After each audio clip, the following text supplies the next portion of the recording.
Dear learners, welcome to you again. This is Dilip with you. এখনো আরেকটা lesson নিয়ে আসলাম articles এর উপর বেস করে। তোমরা হয়তো লক্ষ্য করছো বা করেছো আমি যতগুলো ভিডিও আপলোড করছি ততগুলোতে শুধু গ্রামাটিক্যাল স্ট্রাকচার নয়, তার পাশাপাশি এই গ্রামারের উপর বেস করে প্রচুর পরিমাণে এক্সারসাইজ তোমাদেরকে করিয়ে দিচ্ছি।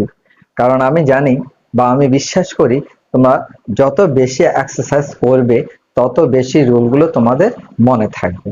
আর সেই কারণে আমার এটা করা। আমি শুধু নিত্য নতুন গ্রামাটিক্যাল স্ট্রাকচার আছে বা গ্রামারের অনেকগুলো নিয়ম কানুন আছে তা না, শুধু এগুলোই নয়, তার পাশাপাশি আরো তোমাদেরকে অনেকগুলো এক্সারসাইজ করানোর চেষ্টা করছি বা বোঝানোর চেষ্টা করছি, যাতে করে তোমরা সহজেই ইংলিশটা রপ্ত করতে পারো। আর এভাবে যদি আমার কাছ থেকে তোমরা শিখতে চাও তাহলে আমার চ্যানেলটা সাবস্ক্রাইব করে আমার সঙ্গে থাকো। ওকে, দেখো articles A and the cross, অর্থাৎ যখন যেখানে যেটা বসবে সেটা তোমাকে বসাতে হবে। আর সেই জন্য তোমাকে বেশ কিছু নিয়ম কানুন জানতে হবে। তো আমি সবগুলো নিয়ম কানুন এখানে আলোচনা করছি না, এই বিষয়ে আমার অন্য ভিডিও আছে, সেগুলোতে তোমরা দেখতে পারো বা যদি প্রয়োজন মনে করো সেগুলো একটু দেখে নিতে পারো। আমি এখানে যে রুলগুলো আসছে সেগুলোই আলোচনা করছি।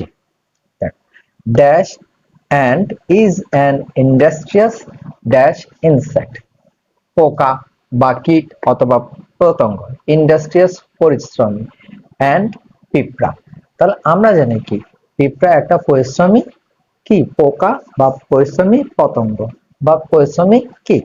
তাহলে দেখো অ্যান্ট এর কথা বলা হচ্ছে, ইজ আছে এখানে, ইজ আছে মানে কি এখানে যার কথা বলা হচ্ছে সেটা থার্ড পারসন সিঙ্গুলার নাম্বার এবং প্রেজেন্ট ইনডেফিনিট টেন্স। সুতরাং অ্যান্ট এর আগে কি বসতে পারে? আবার দেখো এই অ্যান্টটা শুরু হচ্ছে এ দিয়ে, ভাওয়েল দিয়ে, তাহলে এর আগে কি বসতে পারে? অ্যান। ঠিক আছে, বি। তোমরা এগুলো করার আগে একটা কাজ করতে পারো, ভিডিওটা একটু পজ করে আগে তোমরা আনসারটা নিজের খাতায় বা মনে মনে লিখে ফেলো, মনে মনে ধারণা করো কোনটা হতে পারে। এরপরে আমার সাথে মিলাও যে তোমার কয়টা শুদ্ধ হচ্ছে বা কয়টা ভুল হচ্ছে, কেন হচ্ছে, সেই নিয়ম কানুন গুলো এখানে দেখে নাও। বি ড্যাশ ইনসেক্ট, তাহলে দেখো এখানে an ant is an industrious insect, তাহলে এখানে দেখো অ্যাডজেক্টিভ আছে, এখানে নাউন আছে, এই নাউনকে ভেরিফাই করার জন্য এই অ্যাডজেক্টিভটা বসানো হচ্ছে, সুতরাং মাঝখানে আর কিছু বসানোর প্রয়োজন নেই, সুতরাং এখানে কি হবে? ক্রস। দেখো no other insect like dash ant, তাহলে কোন পতঙ্গই এই একটা পতঙ্গের মতো নয়। এখানে তুমি দা অ্যান্ট দিতে পারো অথবা অ্যান অ্যান্টও দিতে পারো, আমি দুইটাই দিচ্ছি, যার যেটা পছন্দ হয় সেটা দিয়ে দিতে পারো। এখানে দা অ্যান্ট দিলে পুরো শ্রেণীকে বোঝানো হবে আর অ্যান অ্যান্ট দিলে একটা পিঁপড়াকে বোঝানো হবে। if we open dash pages of history, অর্থাৎ ইতিহাসের পাতা যদি আমরা উল্টিয়ে দেখি বা ইতিহাস যদি ঘাটাঘাটি করি, তাহলে ইতিহাস বলতে সেই ইতিহাসগুলোকে বোঝানো হচ্ছে। এখানে দেখো we shall see that, আমরা দেখব dash man, তাহলে আমরা আগে এটাই করে আসি, we open the pages of history, ইতিহাসের পাতা উল্টালে, ইতিহাস একটা বিষয়কে নির্দিষ্ট করে বোঝানো হচ্ছে, সেজন্য এখানে কি হবে? দা হবে।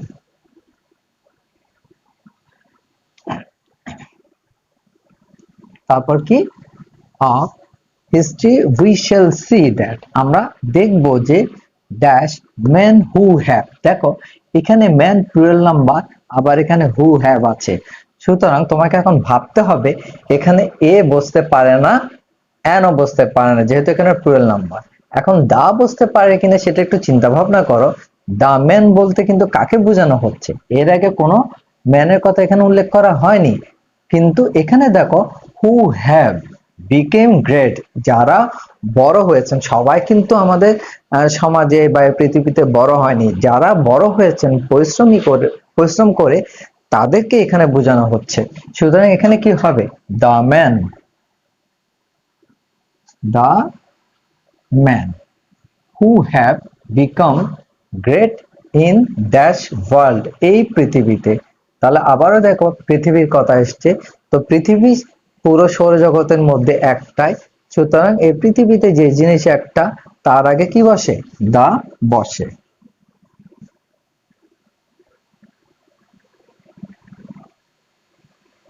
দা ওয়ার্ল্ড ওয়ার ইন্ডাস্ট্রিয়াস, যারা পরিশ্রমী ছিলেন।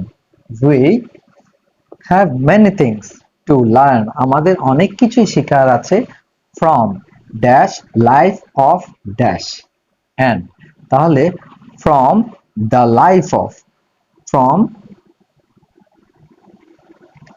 ফ্রম দ্য লাইফ অফ অর্থাৎ জীবন থেকে, অফ অ্যান্ড একটা কি পিঁপড়ার জীবন থেকে, অ্যান্ড রিমেইনিং বিজি ব্যস্ত থাকা, is symbol of its life, তার জীবনের একটা কি সিম্বল প্রতীক। তাহলে ব্যস্ত থাকাটাই হচ্ছে তার জীবনের একটা প্রতীক। যে প্রতীকটার কথা একটা নির্দিষ্ট করে বোঝানো হচ্ছে রিমেইনিং বিজি, সুতরাং এখানে ইজ কি হবে? The is the symbol of its life. It is known as dash insect. এটা কি বলে আমাদের কাছে পরিচিত? একটা পোকা বা কীট বা পতঙ্গ নামে আমাদের কাছে জানা বা পরিচিত। তাহলে an insect, an insect. ওকে, আশা করি ব্যাপারটা বুঝতে পেরেছো। আমি শুধু আর্টিকেল নয়, আর্টিকেলের পাশাপাশি এর মধ্যে যে যে গ্রামার গুলো এসেছে সেটাও আমি ছোট ছোট করে বুঝিয়ে দেওয়ার চেষ্টা করেছি, যাতে করে এই ধরনের যদি আরো কোনো প্রবলেম তোমরা ফেস করে থাকো সেটা যেন তাড়াতাড়ি সলভ করতে পারো। ওকে, থ্যাংক ইউ।